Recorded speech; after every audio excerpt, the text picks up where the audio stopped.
Oh, je vous entends.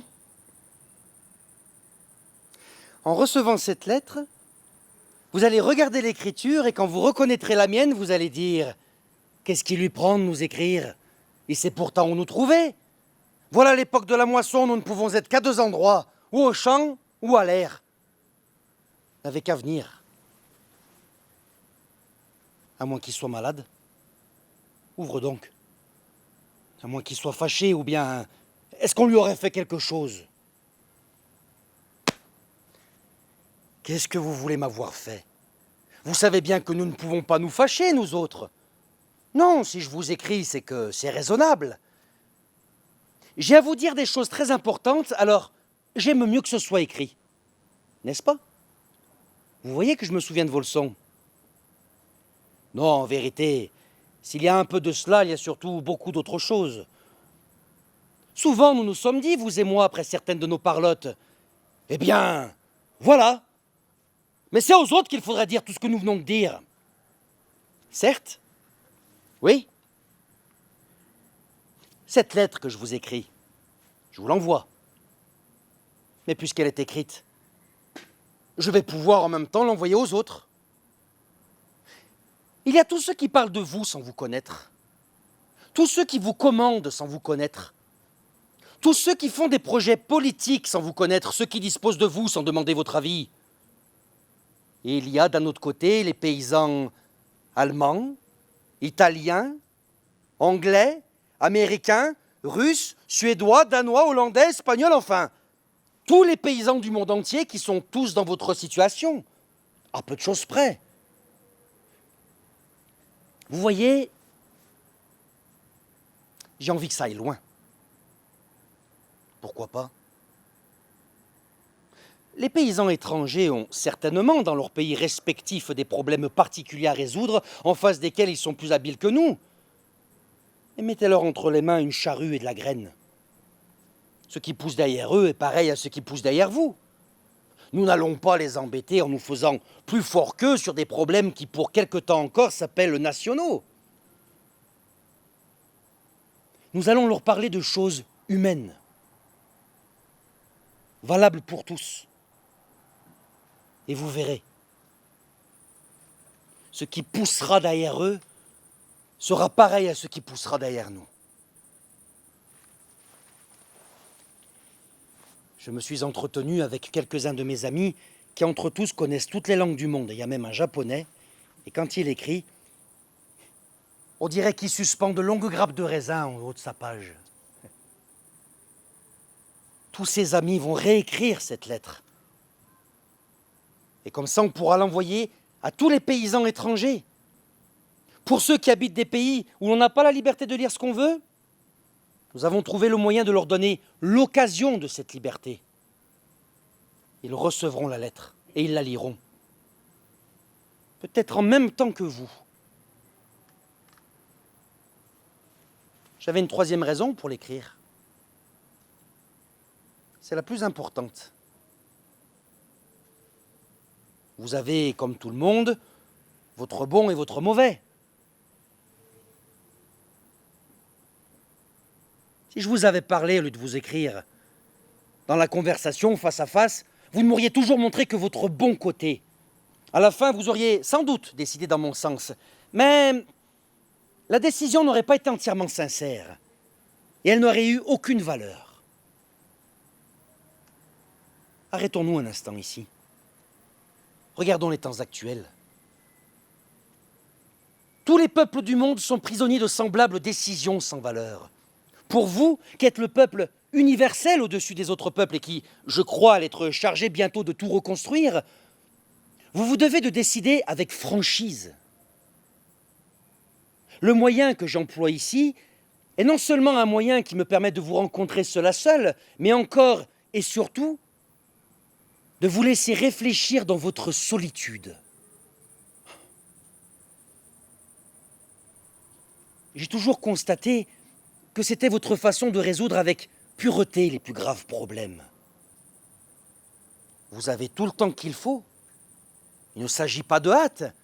Ni vous, ni moi n'avons la maladie moderne de la vitesse. Ce n'est pas à vous qu'il faut l'apprendre. Vous qui semez le blé, puis le laisser le temps qu'il faut, et il germe, et il s'épaissit comme de l'or sur la terre. Je veux faire avec vous un travail paysan de la même qualité, et je ne veux pas que la terre soit contre. Vous avez tout le temps qu'il faut d'accumuler tous les bons arguments qui viendront de votre mauvais côté. N'en ayez pas honte, au contraire, entassez-en le plus que vous pourrez. Donnez à votre mauvais côté une liberté totale. Vous êtes seul. Personne ne vous voit que vous-même.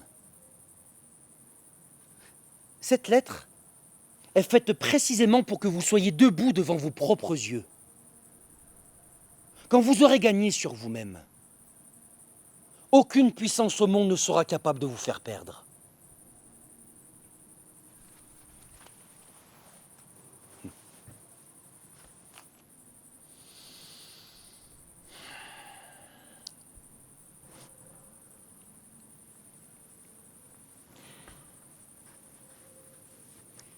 Ce qui me passionne le plus, c'est la richesse. Ce que j'ai toujours recherché avidement, c'est la richesse. Pour la richesse, je sacrifie tout. Il n'y a pas de désir plus légitime et plus naturel. Rien d'autre ne compte dans la vie. Nous ne sommes sur Terre que pour devenir riches et ensuite pour être riche. Quand vous êtes riche, c'est pour toujours. Votre seul adversaire, c'est vous-même. Et personne, sinon vous, ne peut vous faire redevenir pauvre. Et la meilleure défense de votre richesse, c'est la paix. La meilleure défense de votre richesse, c'est la paix. Avec vous-même et avec les autres. Le sens de ces choses vous vient d'instinct avec votre opulence et la paix est facile, elle ne coûte rien, au contraire. Comme dans toutes les constructions logiques, autrement dit naturelles, elle devient une partie du système qui paie sa part, qui nourrit l'ensemble. On n'a pas besoin de l'entretenir, elle vous entretient. Ce qui vous trouble dans ce que je viens d'écrire, c'est que ça part bien et que ça finit mal. D'abord, vous êtes d'accord, tout en vous disant que quand même, je place la richesse un peu trop haut, qu'on n'est pas si intéressé que ça, que je suis encore plus intéressé que vous ne l'auriez pas cru. Et après, vous vous demandez pourquoi vous ne pouvez plus me suivre. Vous vous dites que s'il y a quelque chose de faible et de fragile, c'est précisément la richesse. Puis vous arrivez à l'endroit où je parle de la paix, et là, il y a vraiment dans ce que je dis une déraison qui vous coupe de moi.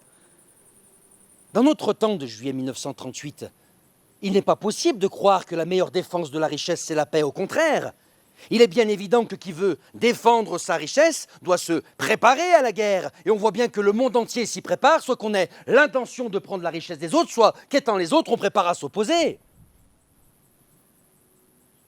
Le sens qui nous vient de plus en plus d'instinct en 1938, où toutes les découvertes de la technique nous ont donné une radieuse opulence, c'est que la paix est difficile.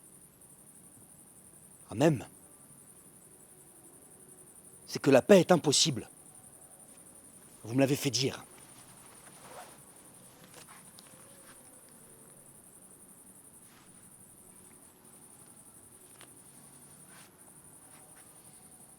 Vous avez parlé tout à l'heure de construction logique, naturelle. Et la paix nourrissait entièrement la richesse de l'homme. À voir ce que l'on voit, alors vous pourriez dire que la construction de 1938 n'est pas naturelle. Car la paix, au contraire, se nourrit entièrement de nous. C'est que nous ne parlons pas des mêmes richesses. Bien sûr, que voulez-vous faire dans l'état où vous êtes ? Sinon, ces grands gestes de convulsion paysanne qui, un peu de partout et de tous les temps, ont ensanglanté les parois de l'histoire et où vous êtes d'une force terrible et invincible. Mais rien ne s'arrange par la force. Et la plus invincible est vaincue quand elle s'arrête. Qui se bat est toujours vaincu, des deux côtés. Ce n'est qu'une affaire de temps. La victoire n'a même pas le temps de hurler son nom, le plateau de balance est déjà en train de remonter du côté du vaincu. Dans le monde, dans l'univers même. Aucune force ne peut continuer sans arrêt. Comment pouvez-vous croire que la vôtre peut le faire? La violence et la force ne construisent jamais. La violence et la force ne paient jamais les hommes. Elles ne peuvent que contenter ceux qui se satisfont avec du provisoire. Malgré toutes nos civilisations occidentales, nous n'avons jamais cessé de nous satisfaire de provisoire. Il serait peut-être temps de penser à de l'éternel. Ne vous effrayez pas du mot. Il ne désigne qu'un de vos sens, le plus naturel, une de vos habiletés qui vous est la plus sujette. Je voudrais que vous soyez les premiers à vous conduire en homme, je ne m'adresse pas à vous par hasard. Vous êtes les seuls qui méritiez que du fond de la détresse générale on vous appelle, car vous êtes les derniers possédants du sens de la grandeur. Vous êtes les seuls qui sachiez vivre avec des nourritures éternelles. Et cette forêt d'hommes que vous êtes, et qui ombrage si délicieusement la terre, si vous la laissiez s'enflammer des flammes de la violence, non seulement elle dévorerait tout dans un incendie qui éclairerait de la mort les coins les plus secrets du monde, mais elle laisserait après elle des déserts où rien ne pourrait plus recommencer.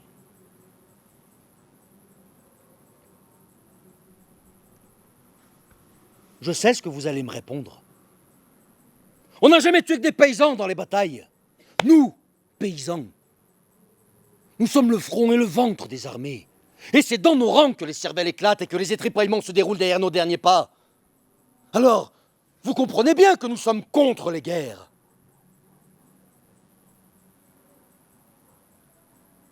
Oui.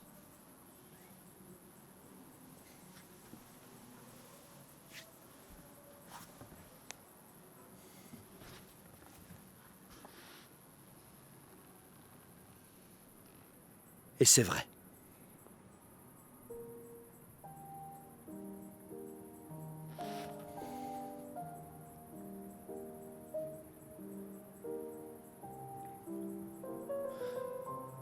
Et le mouvement paisible de vos chants s'ajoute à vos cœurs paisibles. Et la lenteur de ce que vous confectionnez avec de la graine, de la terre et du temps, c'est la lenteur même de l'amitié avec la vie. Non pas certainement la roi fièvre des batailles. Vous êtes la paix. Mais je ne vous aime pas depuis de longues années sans vous connaître. Si je vis au milieu de vous sans départir, c'est que je suis à mon aise avec vos qualités et vos défauts comme vous êtes à votre aise avec les miens. Vos désirs les plus secrets, je les connais. Vos projets les plus profondément enfoncés en vous-même, je les connais. Vous en avez de tellement enfouis profonds que maintenant vous êtes comme si vous ne projetiez rien. Et pourtant, vous allez peut-être brusquement agir tous ensemble. Toute cette grande révolte paysanne qui vous alourdit le cœur quand vous êtes penchés sur vos champs solitaires, je la connais, je l'approuve, je la trouve juste. Mais je voudrais que vous soyez les premiers à accomplir une révolution d'hommes. Je voudrais qu'après elle, le mot paysan signifie honneur, que par la suite, on ne puisse plus perdre confiance dans l'homme grâce à vous, que pour la première fois, on voit, engagé contre tous les régimes actuels, la noblesse et l'honneur vaincre la lâcheté générale. C'est bien ce que vous projetez de faire, je le sais, et j'entends. J'entends depuis quelque temps germer en vous des graines qui vont bientôt éclater et vous grandir comme des arbres au-dessus des autres hommes. Mais vous voulez le faire par la violence? Je sais que vous avez toutes les excuses de penser à la violence.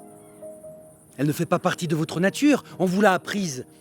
Et c'est logique, au fond, que vous vous mettiez soudain à vous en servir contre ceux qui vous ont obligé à l'apprendre. Ce que j'en dis n'est pas pour les protéger. Je je les déteste plus que vous. C'est pour que leur défaite soit éternelle. C'est pour que votre victoire soit éternelle. Qu'elle abolisse totalement les temps présents et qu'on ne puisse plus penser à y revenir.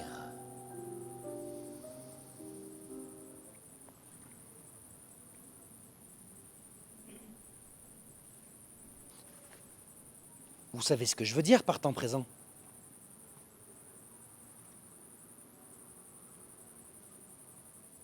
Il y a environ 50 ans qu'on a commencé à se servir de la technique industrielle. C'était le début de la passion géante pour l'argent.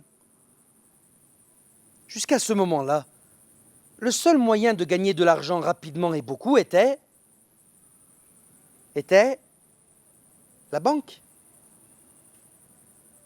La technique industrielle était le nouveau moyen ou l'amélioration du premier qui permettait de constituer encore plus rapidement entre les mains d'un homme de plus énormes capitaux. Le profit, qui auparavant ne pouvait pas s'accorder avec le travail, mais seulement avec le jeu, on lui donnait ainsi une apparence d'accord avec le travail. Et du même coup, on légitimait la soif du profit. En réalité, on transformait tout simplement le travail en jeu d'argent. Tout était arrangé de telle façon pour que les plus grands enrichissements de l'homme ne pouvaient pas lui donner des moyens de contrôle. Il ne pouvait plus se servir ni d'esprit critique, ni de conscience. Il lui semblait même que son honneur était de jouer plein jeu, s'enrichir véritablement. Ce que je vous disais au début de cette lettre, ce que je vous disais être ma grande passion, est difficile pour l'homme et demande le sacrifice total de la vie. Le profit est un moyen extrêmement facile de croire qu'on s'enrichit. Ainsi, l'emploi de la technique industrielle à la recherche du profit modifia complètement le visage de la terre. Ces grandes compagnies d'hommes qui occupaient paisiblement l'étendue du sol, ayant combiné leurs habitats entre les habitudes de la pluie, du vent, du soleil, du torrent, du fleuve, de la neige et de la différence de fécondité de la terre. Ces fourmilières d'hommes, également répandus comme de la semence sur tout le rond du globe, employés à ce travail que largement, en gros, on peut appeler paysan, c'est-à-dire de collaboration avec la nature, et l'artisanat est un travail paysan, ces foules uniformément répandues sous les ombrages de leurs arbres, s'empressèrent vers les villes, vers de l'artifice, abandonnant le naturel, avide de facilité et de profit. On éleva les maisons d'étage en étage, superposant des couches d'humanité à des couches d'humanité les unes au-dessus des autres, mesurant l'espace qu'il fallait à chacun pour se loger, pour manger, délimitant entre des murs des droits de vivre, de 3 pièces, de 4 pièces, d'1 pièce, des petits casiers. Des petits casiers dans lesquels, moyennant finance, on avait le droit de se caser soi et sa famille, et de vivre là, toute sa vie,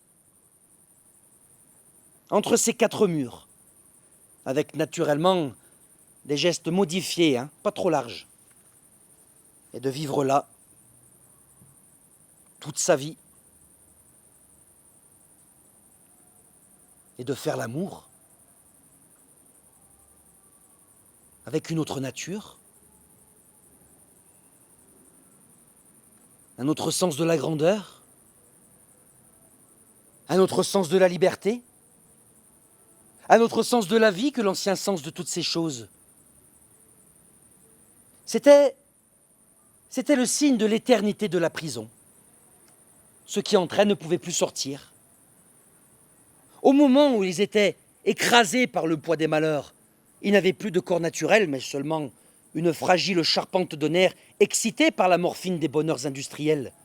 Plus de chair, plus de sang, plus rien. De ce qui constitue le corps d'un homme, mais qui n'ayant plus été nourri de nourriture véritable, s'était lentement pourri, puis desséché en poussière, puis était devenu la pâture du vent. À la conscience de leur propre grandeur, ils avaient substitué en eux-mêmes la conscience de la grandeur des machines. Maintenant qu'ils appelaient au secours, les machines ne répondaient pas. Ils avaient perdu l'habitude de l'usage de l'honneur.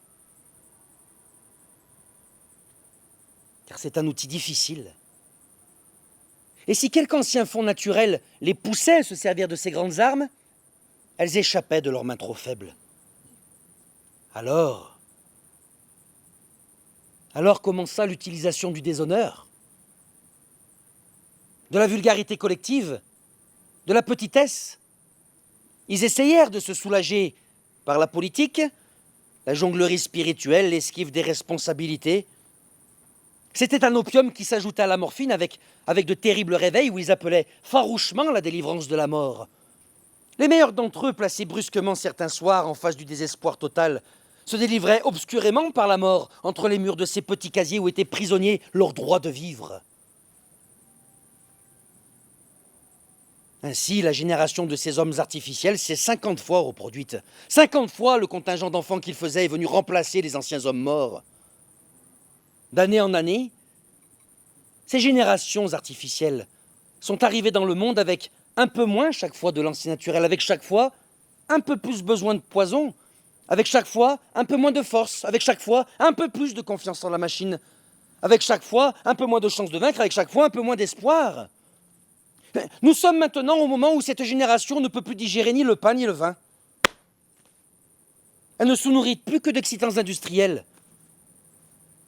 Elle se réveille de moins en moins, elle a pris l'habitude de souffrir sa vie. Le grave, c'est qu'elle voudrait nous faire souffrir la nôtre et qu'elle possède la séduction du mal. Voilà ce que j'entends par temps présent.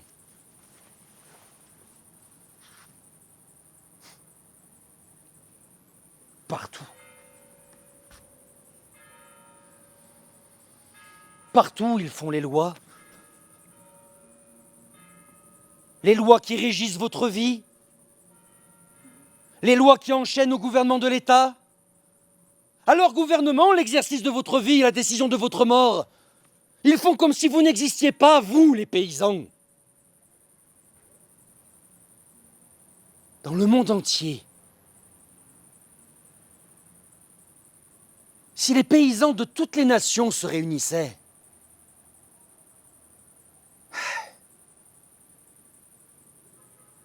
ils installeraient d'un seul coup sur terre le commandement de leur civilisation. Et les petits gouvernements ridicules, ceux qui maintenant sont les maîtres de tout, finiraient leur jour en bloc, parlement, ministres et chefs d'État réunis dans les cellules capitonnées de grands asiles d'aliénés.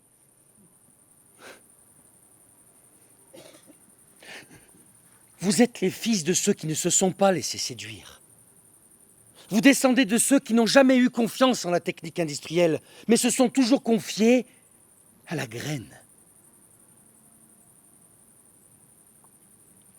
Vos pères avaient un aussi violent désir d'exister que ceux qui s'en allaient confier leur vie et leur espoir à la machine, mais jusque dans le plus essentiel de leur désir de vivre et de survivre, ils avaient eu confiance en la graine. Il n'est pas possible qu'ils aient pensé à tout quand ils ont vu partir les autres et sont restés. Le plus fort, je crois, c'était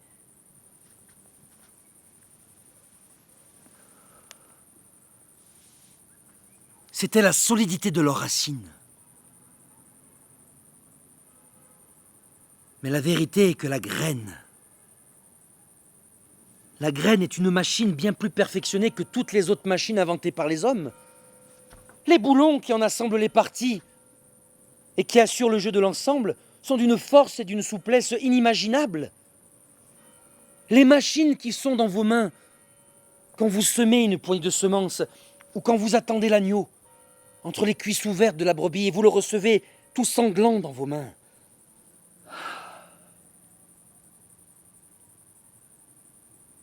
Voilà la vérité de l'existence humaine et de sa raison d'être. J'approuve votre révolte. Je suis d'accord avec vos terribles désirs de cruauté.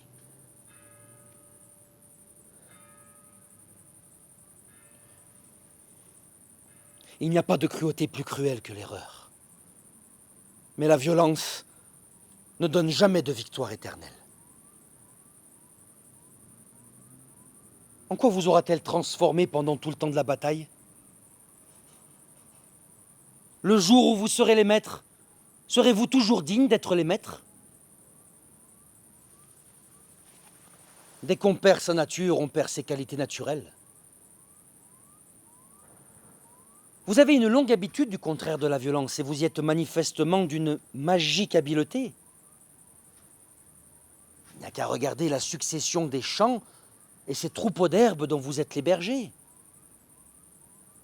Vos adversaires ne sont que des paysans qui ont perdu vos qualités naturelles. Par une sorte de malice philosophique, en vous révoltant contre l'état de la société moderne, vous vous révoltez contre votre double dégénéré. Ce ne sera jamais une victoire que de vous dégénérer vous-même, par quelque détour que ce soit. Pourtant, vous avez réclamé en disant qu'on ne s'occupait pas de vous. On. C'était le gouvernement. Et vous vous trompiez. On s'occupait déjà de vous. On vous a fait faire la dernière guerre et vous n'avez rien dit contre.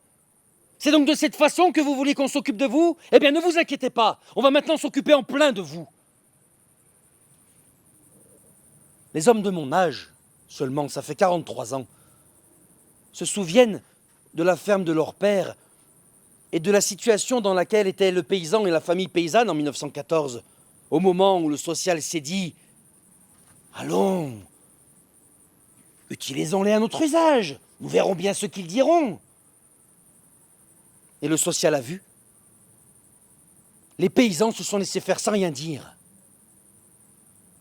Il est plus facile de croire à l'héroïsme social que de conformer sa vie aux exigences terribles de l'individualisme.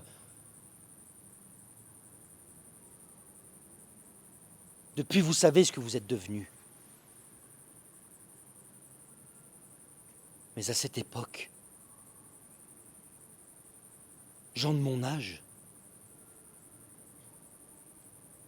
souvenez-vous des moissons et des récoltes et des fêtes dont les champs étaient le théâtre. Je peux sans crainte d'être démenti m'adresser à toute la paysannerie internationale, allemande, italienne, russe, norvégienne, suisse, américaine même. Elles ont toutes les mêmes souvenirs. Souvenez-vous de la sorte de magie, de poésie, c'est le mot, qui habitait les champs. Le paysan savait être en fait. Il y avait une aisance de gestes et de vie. L'aisance et l'abondance des temps passés étaient purement et pleinement corporelles. La monnaie n'exerçait sur elle aucun contrôle. C'était des temps où l'on donnait beaucoup. Mais, dites-vous, si on avait trop de biens, si on donnait, alors on ne vendait pas? Précisément, jeunes gens. Et c'est bien ce que je voulais vous faire dire. On ne vendait pas. Toute la question est là. Mais l'argent?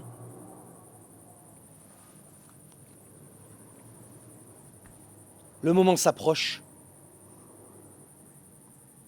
Nous allons aborder cette question de l'argent, de la richesse, de la conception moderne de cette richesse, de ce nouvel artifice, où nous allons parler grandement de paix et de guerre,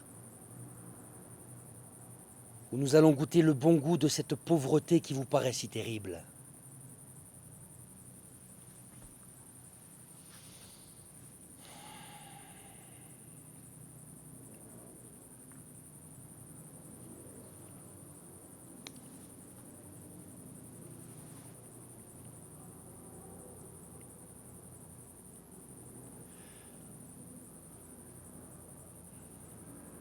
Sans propriété,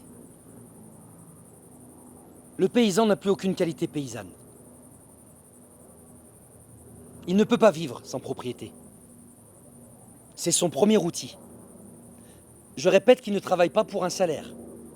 Il travaille pour vivre directement de son travail, sans intermédiaire, c'est-à-dire sans passer par le Stade Monnaie. Il fait des pommes de terre. Il attend le temps qu'il faut. Il arrache ses pommes de terre, il les nettoie, il les coupe en morceaux, il les met dans la poêle où est en train de frire l'huile de ses oliviers ou de ses noix, et il mange ses pommes de terre. Son travail va directement de la terre à sa bouche. C'est pourquoi il est normalement attaché à la terre comme à une partie de son corps. Elle est à lui. C'est sa propriété. Dès qu'on change quelque chose dans cette liaison directe terre-corps, on détruit le paysan. Si entre la terre et le corps on place l'argent, le paysan devient capitaliste. Si entre la terre et le corps on place la propriété d'un autre ou la propriété de l'État, la propriété collective si vous voulez, le paysan perd toutes ses qualités paysannes et il devient un ouvrier. De toute façon, le paysan est détruit. Que le paysan soit un plus grand homme qu'un ouvrier ne fait aucun doute. Et cela provient uniquement de ce que le paysan est par rapport au monde placé dans une position naturelle. Et l'ouvrier dans une position artificielle et plus encore antinaturelle. Que le paysan soit un plus grand homme qu'un capitaliste ne se discute pas. Le capitaliste n'est pas un homme. Il n'exprime pas le monde. Et son ambition est précisément, au contraire de la définition même de l'homme, de ne pas l'exprimer. Les deux grands systèmes sociaux modernes, le capitalisme et le communisme, sont des systèmes de démesure. Ils détruisent tous les deux la petite propriété paysanne. Le paysan ne peut accepter ni l'un ni l'autre sans devenir d'un côté un capitaliste et de l'autre côté un ouvrier. Dans les deux cas, il cesse d'être paysan. Et c'est bien ce que vous avez compris en décidant votre révolte qui est précisément dirigée contre ces deux moyens d'organiser la société. Mais vous n'avez pas vécu impunément dans la société capitaliste. La plupart d'entre vous sont devenus des capitalistes. Ils ont cessé d'avoir un travail qui va directement de la terre au corps. Mais entre cette terre et le corps, ils ont fait intervenir l'argent. À ce moment-là, leur métier est devenu social avec toute la dégradation que ça représente. Ça a cessé d'être une raison de vivre. C'est devenu une raison de gagner. Ils ont fait là un choix qui les sépare de la paysannerie. S'ils veulent y retourner, il faut qu'ils défassent ce choix. Le plus grand ennemi du paysan, c'est l'argent. Lui seul peut s'interposer dans cette liaison directe terre-corps qui est le sens de la paysannerie.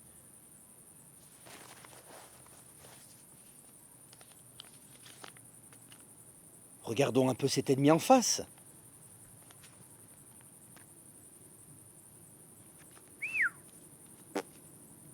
Ça a d'abord l'air d'être un beau monsieur. La valeur réelle de ce papier est de quelques centimes. Et le dessin qui le couvre ne vaut rien, et la signature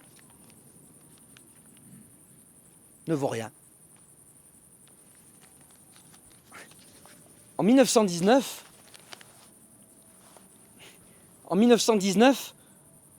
je finissais la guerre avec l'armée d'occupation du côté de Wissembourg Beach. J'allais souvent en Allemagne, à Saarbrück. À la frontière, on m'échangeait mon argent français en marques allemands. Pour 5 francs français, on commença par me donner 200 000 marks. J'ai encore quelques-uns de ces billets, comme probablement pas mal de soldats qui ont été dans des situations semblables. On les a gardés parce que les héros avaient impressionné. Pour 200 000 marks, j'avais un sandwich. C'est-à-dire un morceau de pain de 50 grammes, soit 39 grammes de farine, soit la valeur d'un épi de blé. Mais peu à peu, on me donna successivement 300 000 marks, puis 800 000, puis 10 millions de marks pour mes 100 sous. Mais au fur et à mesure que s'augmentait la valeur en chiffres sur mon morceau de papier, c'est d'ailleurs le même sur lequel on avait barré en rouge la primitive indication de valeur et réimprimé la nouvelle valeur en grosse encre noire, on ne prenait même plus la peine de changer le dessin et de modifier la signature.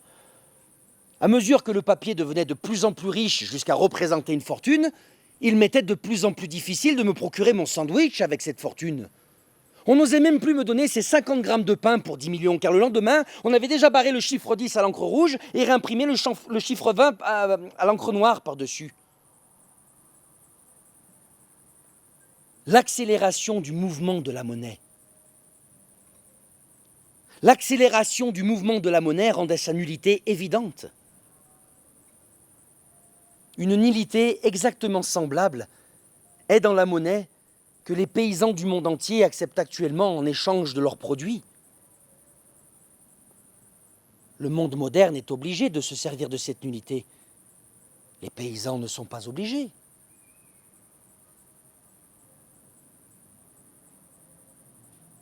Ne continuerez-vous pas à manger sans argent ? Vous continuerez glorieusement à vivre en toute simplicité.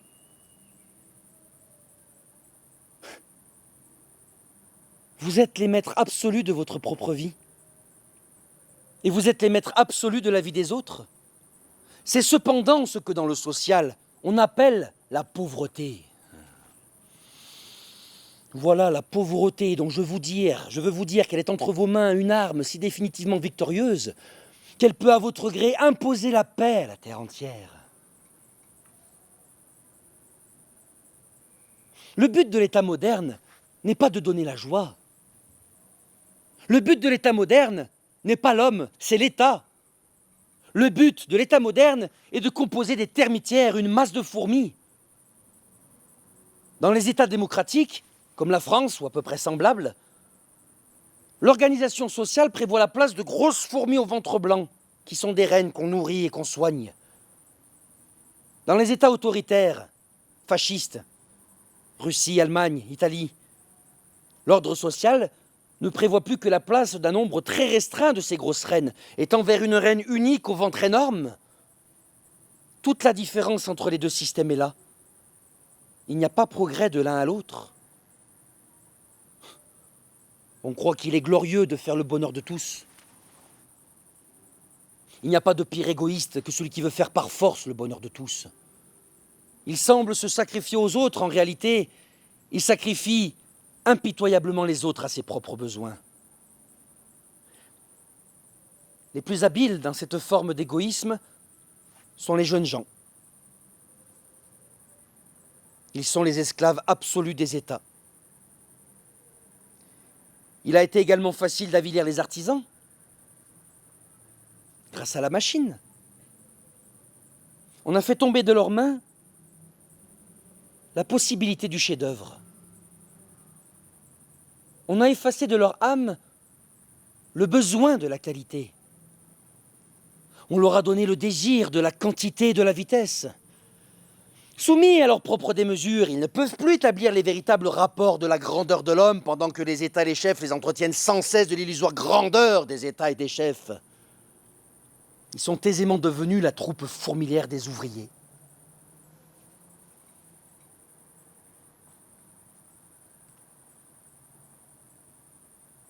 Restaient les paysans. La grande majorité des hommes, individuels, chez lesquels on peut mesurer toute la puissance de l'individu. La machine n'a pas pu faire perdre son individualité aux paysans. Il est resté jusqu'à ces derniers temps directeur de lui-même, et on n'a jamais essayé d'attaquer en face, on le craint. Manifestement, cet individu est le plus fort.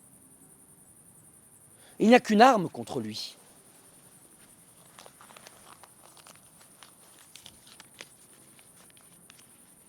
L'argent. Cette matière sans valeur qu'il est si facile de fabriquer à coups de presse.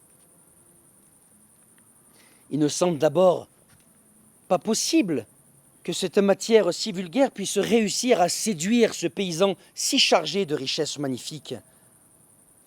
Donnera-t-il 600 kilos de blé pour un décimètre carré de papier? Oui. Le paysan a un besoin vital de propriété, il n'a qu'à démesurer ce besoin. Comme ces réclames de journaux qui promettent de beaux muscles en 30 jours. Et tout le monde a envie d'avoir de beaux muscles, on dirait que notre vie s'en prolonge. Nous avons admiré les beaux muscles du forgeron, mais nous savons que pour avoir les mêmes, il faut manier le marteau du matin au soir. Là, ils nous sont promis en 30 jours, qui hésiterait? Donnez aux paysans le goût d'une propriété papier et à lui promettre facile. On va le faire asseoir.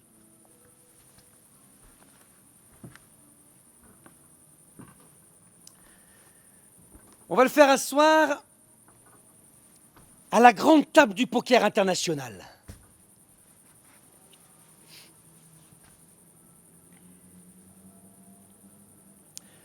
Tu n'as que 600 kilos de blé. Évidemment, tu ne peux avoir qu'un décimètre carré de papier. Mais tu sais qu'il y a une bourse internationale du blé. Tu sais que le prix du blé subit des variations. Si le prix du blé monte, tu peux avoir un peu plus d'un décimètre carré de papier. C'est peu, d'accord. Mais si au lieu de tes 600 kilos de blé, tu avais 6000 kilos, ou 60 000 kilos, ou 600 000 kilos, 600 000, voilà un beau chiffre, hein? 1000 fois plus que ce que tu faisais avant.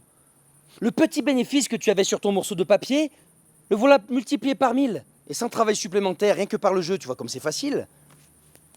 Muscle en 30 jours. Et déjà plus question d'établir le rapport entre les 600 kilos de blé et la valeur du pain d'un homme pendant un an.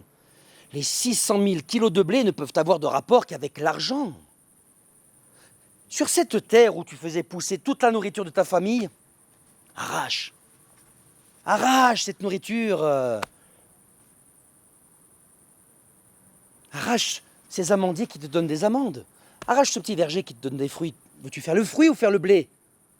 Si c'est le blé, arrache tout le reste. Pommes de terre, légumes, tout, spécialise-toi.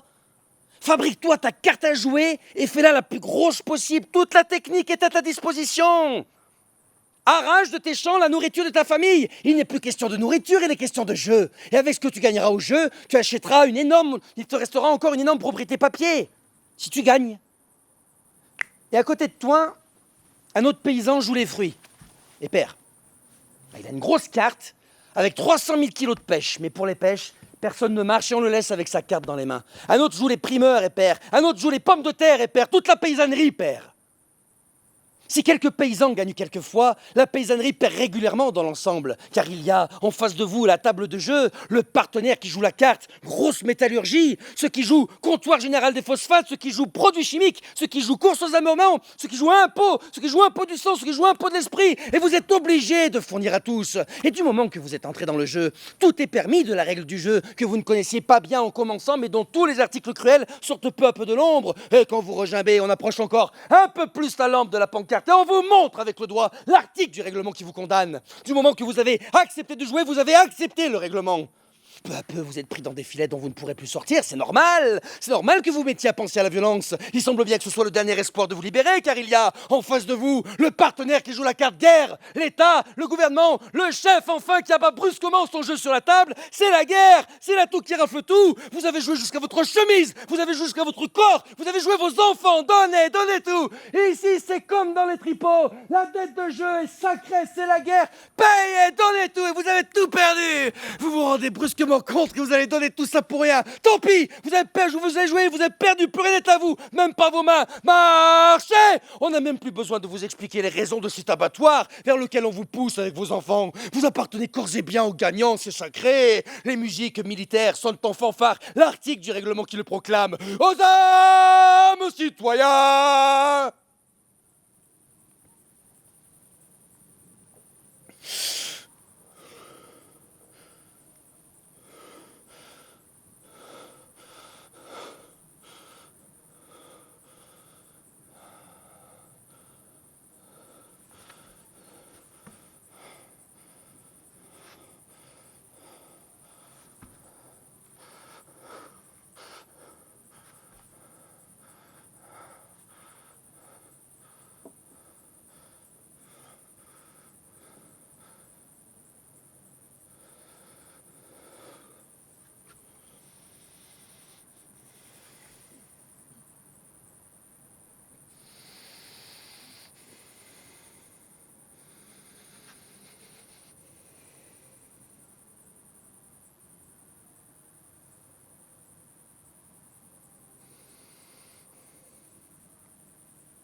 Je trouve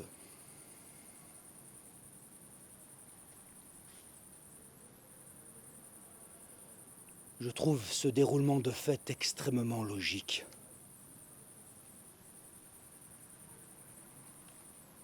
Et j'ajoute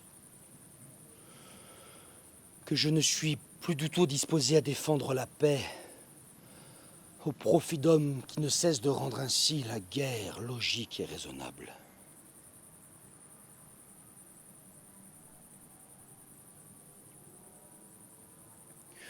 Il ne suffit pas d'être pacifiste, même si c'est du fond du cœur et dans une farouche sincérité. Il faut que ce pacifisme soit la philosophie directrice de tous les actes de votre vie. Toute autre conduite n'est que méprisable lâcheté.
Je n'aime pas la guerre.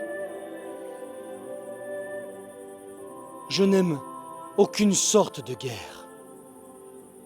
Ce n'est pas par sentimentalité, je suis resté 42 jours devant le fort de Vaux et il est difficile de m'intéresser à un cadavre désormais. Je déteste la guerre. Je refuse de faire la guerre. Pour la seule raison que la guerre est inutile. Oui. Ce simple petit mot. Je n'ai pas d'imagination. Pas horrible, non. Inutile. Simplement. Ce qui me frappe dans la guerre, ce n'est pas son horreur, c'est son inutilité. Vous me direz que cette inutilité précisément est horrible. Oui. Mais par surcroît.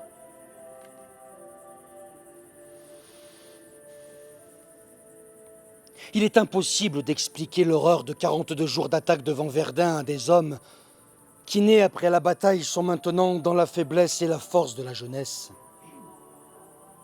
Vous ne pouvez pas leur prouver l'horreur. Vous n'avez plus rien d'autre que votre parole. Les amis qui ont été tués à côté de vous n'étaient pas les amis de ceux à qui vous parlez. Le massacre des corps et la laideur des mutilations s'est dispersé depuis 20 ans. Et s'est perdu silencieusement. Au fond de 20 années d'accouchement journalier d'enfants frais, neufs entier et parfaitement beau. À la fin des guerres, il y a un aveugle, un mutilé de la face, un manchot, un boiteux, un gazé par 10 hommes.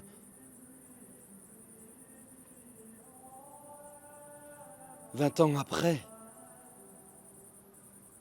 il n'y en a plus qu'un par 200 hommes. On ne les voit plus. Ils ne sont plus des preuves. L'horreur s'efface.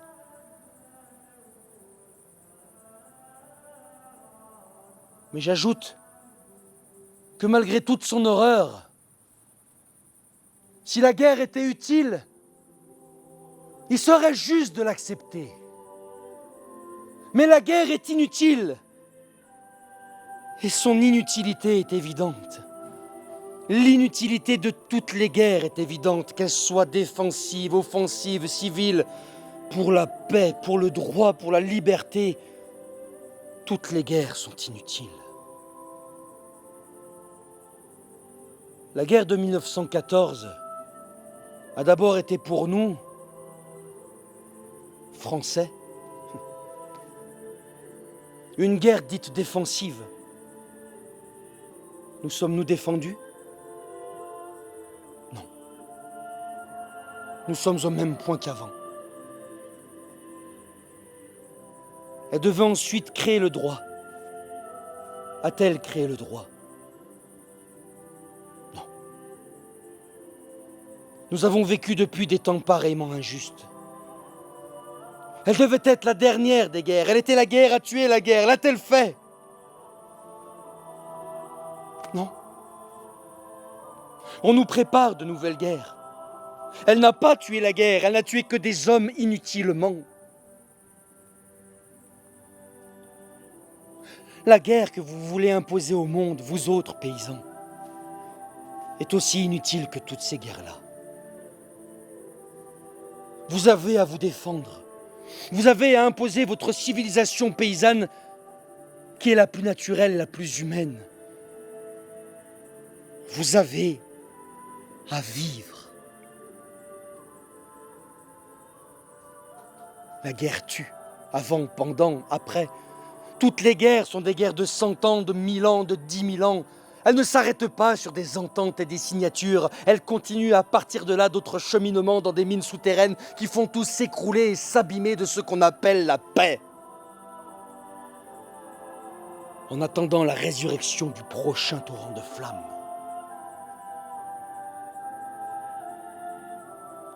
Tant que nous sommes trompés par le mensonge de l'utilité de la guerre, il n'y a pas de paix.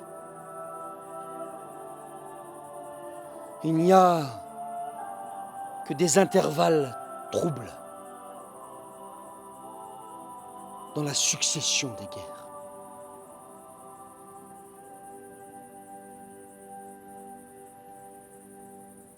Je connais votre pacifisme paysan. Je sais que c'est le plus sincère. Je sais que vous êtes déterminé à l'imposer au monde avec, s'il le faut, la plus grande des cruautés. Je sais que vous en êtes capable.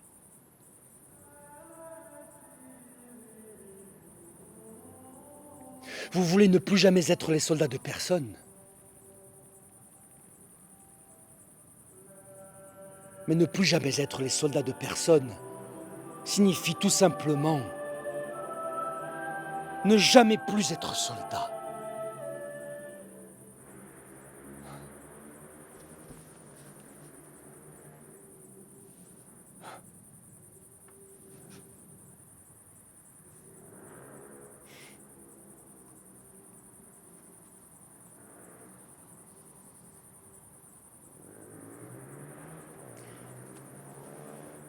Je vous écris cette lettre. Je vous écris cette lettre pour mettre vos tourments en face des délices de la pauvreté. Il y a une mesure de l'homme à laquelle il faut constamment répondre. La pauvreté, c'est l'état de mesure. Je parle de cette pauvreté qui est la mesure. Quand vous avez poursuivi la richesse qui est la démesure. et qu'elle vous a désespéré dans une misère qui détruit les hommes et les pousse naturellement et raisonnablement à se détruire. Quand vous n'osez plus parler de paix et que vous désirez la paix. Je parle de cette pauvreté qui est la mesure et la paix. La gloire de l'homme. Vous n'avez pas besoin des militants modernes et de ces exhortations à l'union qui ne sont que les préludes à la constitution de grands troupeaux d'hommes. Vous avez dans vos cœurs cette pauvreté militante. Et si une fois sous le soleil, une armée peut être légitimement qualifiée de noble et d'honorable,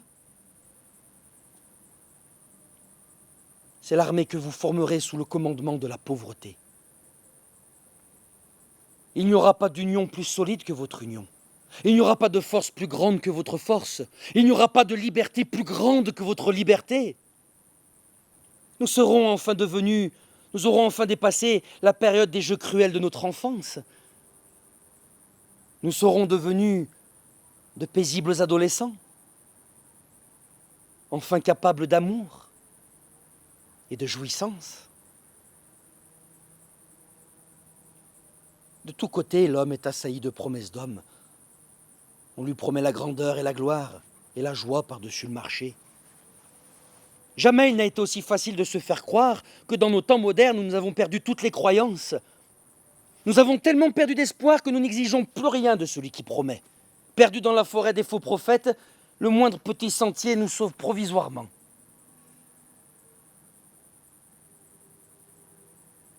Les guides nous ont conduits dans des cantons de la vie où la boue nous monte jusqu'aux cuisses, les lianes serrent nos bras et nos coups. L'atroce orgueil de ne jamais vouloir nous déjuger nous empêche de remonter les chemins de l'erreur. Dans les temps modernes, l'humble sagesse est la pensée la plus révolutionnaire du monde. Ne travaillez plus pour vendre. Travaillez pour vivre. Être le maître de son avenir. Vivre.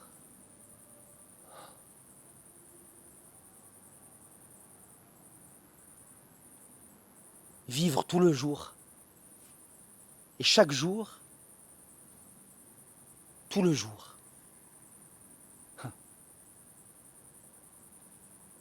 Restez avec votre femme et vos enfants. Ne quittez pas les mancherons de la charrue. C'est votre meilleure arme et c'est votre meilleur bouclier. Tous les États d'Europe préparent soigneusement une nouvelle guerre. Et ce qui est un symptôme encore plus grave que l'entassement du matériel et des munitions, de nouveaux mots d'ordre tout frais sont trouvés. Une malheureuse jeunesse les écoute bouche bée. Cette jeunesse, capable de réaliser les constructions les plus utiles, on va de nouveau l'entraîner dans les dépenses d'une guerre inutile. Elle y consent, elle enchante le désir. Les journaux apportent tous les matins un stock de ces images types et un contingent de motifs de haine directement utilisables. Les poètes de la mort préparent les fosses et les croix, le travail est déjà très avancé. On est déjà arrivé à faire désirer aux épouses ce délicieux moment au petit matin où le facteur apporte la note de condoléances de la mairie. Mort au champ d'honneur! Des parfumeurs préparent le phare discret, veuvage de héros. Des femmes se font chaîne à soldats, tout est prêt. Les temps modernes ont accablé les hommes d'un travail si terrible, ils les tiennent dans un esclavage si total, qu'ils sont avidement prêts à écouter n'importe quelle libération et n'importe quelle promesse de gloire.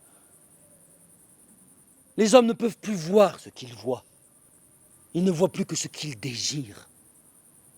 Ils ne voient pas que les morts sont tout de suite oubliés, qu'il n'y a pas de héros, que les soldats sont cocus, qu'après la guerre, il n'y a plus que des manchots, des boiteux, et des cul-de-jatte et des visages affreux dont les femmes se détournent.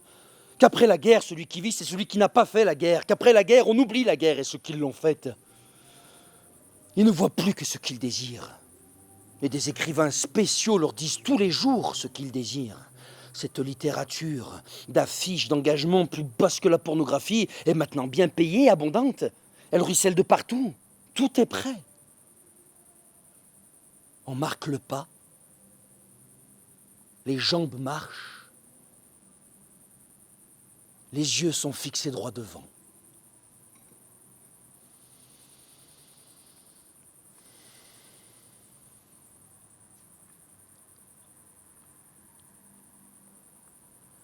Il ne manque plus que le plus léger souffle de voix pour que tout s'enflamme. Vous ne tardez pas à vous retrouver seul, paysan d'un bout à l'autre de la ligne. Vous avez toujours fait les guerres seuls. La grenade qu'on vous met dans la main pour que vous la balanciez sur la gueule du paysan d'en face, il faut bien que l'ouvrier soit à son usine pour vous la faire et bien vous la remplir de poudre. Et si vous étiez là, les mains vides? Et si l'autre là-bas qui s'affronte à vous restait les mains vides? Vous seriez peut-être tenté de vous servir de ces mains pour vous manifester le plaisir que vous avez en fin de compte à faire connaissance mutuelle et de vous serrer la main. Ne vous inquiétez pas, vous dit la patrie. Les ouvriers sont là et ils en mettent un bon coup. Et ils ne s'arrêteront pas de vous remplir les mains de grenades. Allez-y! Et vous y allez.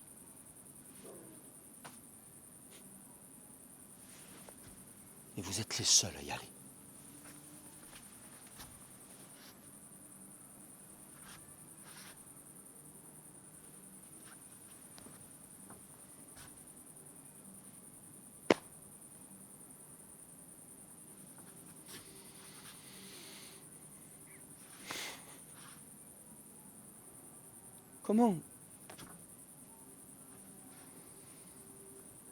Comment est-il possible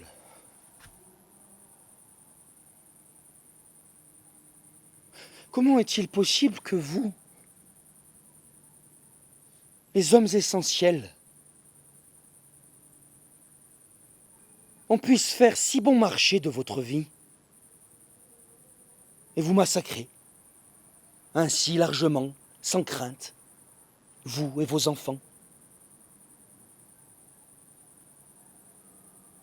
Parce que d'abord, du moment où vous faites 600 000 kilos de blé, quand il ne vous en faut que 1200, l'État constitue des réserves de guerre qui lui permettent pendant un certain temps de se passer complètement de vos services paysans. Ensuite, parce que dès que les réserves sont épuisées, les paysannes, vos femmes, vos mères, vos sœurs, et les jeunes enfants paysans qui sont des hommes à 13 ans labourent, sèment et font le blé aussi largement et aussi facilement que vous-même. Pourtant, la paysanne n'est jamais une chienne à soldats. Elle aime. Elle est profondément pacifique. Elle hurle comme une bête fauve quand son mari ou son fils est tué. Elle insulte la patrie. Souvent, la douleur l'emporte comme une maladie. Elle ne s'en relève pas. Les opiums patriotiques ne parviennent pas à l'endormir. Elle est insensible aux savants anesthésiants. Elle se tord de douleur dans son lit, solitaire. Et elle meurt en maudissant la terre qui l'a vue naître. Elle n'est pas cornélienne. Elle est naturelle et humaine. Elle peut même empêcher la guerre si elle veut.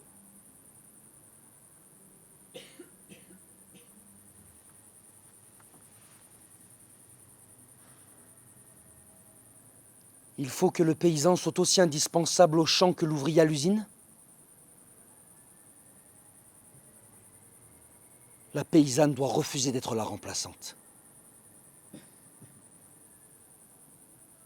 Dès le début de la guerre, elle doit détruire tous les stocks de blé qui sont à sa possession. Elle ne doit garder Strictement que ce qui est nécessaire à sa vie à elle et à la vie des enfants qui sont avec elle. Il n'y a pas besoin de le faire ostensiblement. La révolte ouverte attire les gendarmes, non. Il suffit d'aller enterrer le blé en trop dans le fumier. Il faut cacher le reste. Quand la réquisition passe,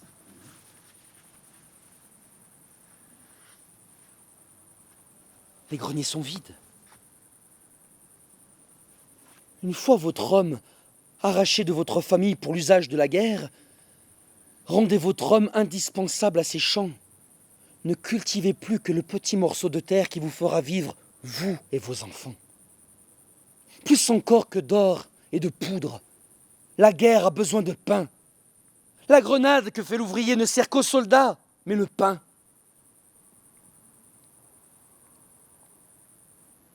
Le pain sert à la fois à l'ouvrier, aux soldats, au général, au ministre, au dictateur, si puissant qu'il soit. Allons!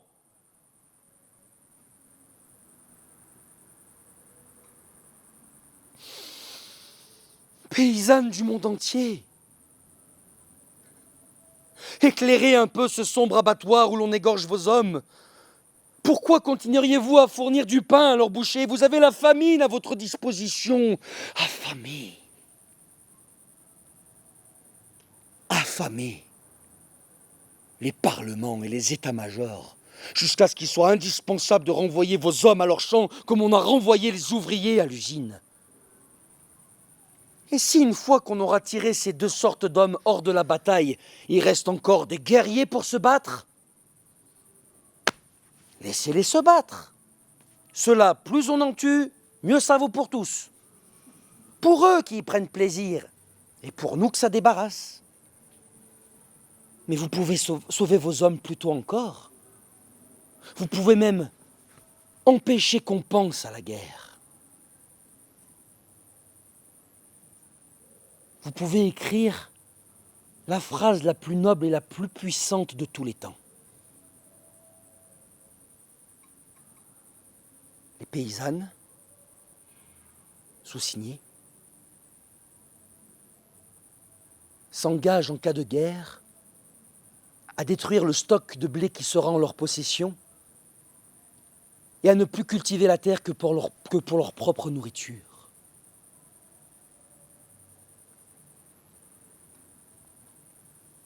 Engagez-vous dans la croisade de la pauvreté contre la richesse de guerre.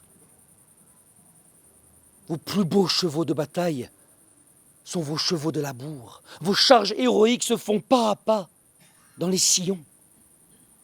Votre bouclier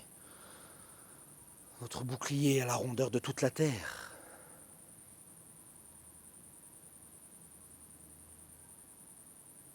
Se guérir de la peste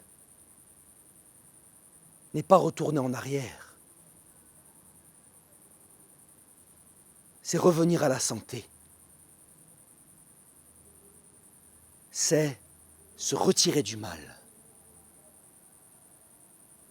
L'intelligence est de se retirer du mal.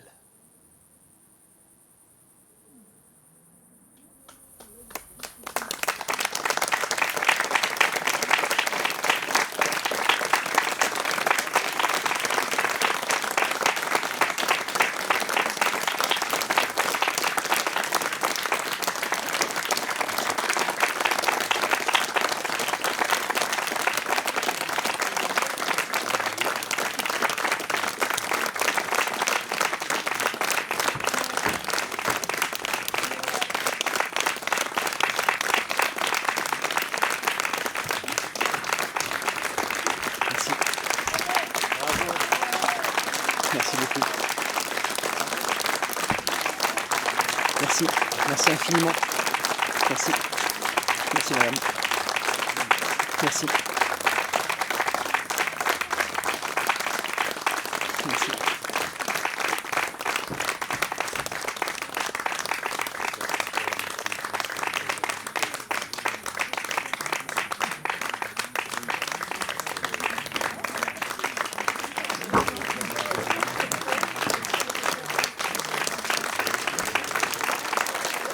Merci. Merci beaucoup.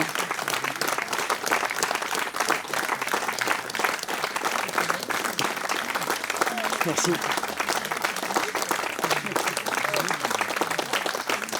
Merci. Merci à vous. Merci. Je vais tenter de dire quelques mots et de ne pas être trop long, donc ne me croyez pas. Je voudrais tout d'abord remercier l'ensemble des amis de l'association Jean Genot, et notamment Jacques Mény. Je ne sais pas si tu es revenu. Oui, coucou. Coucou. Marie-Hélène Lafont est bien arrivée. Très bien. Bonjour à vous, Marie-Hélène Lafont. Merci à toi pour ta confiance.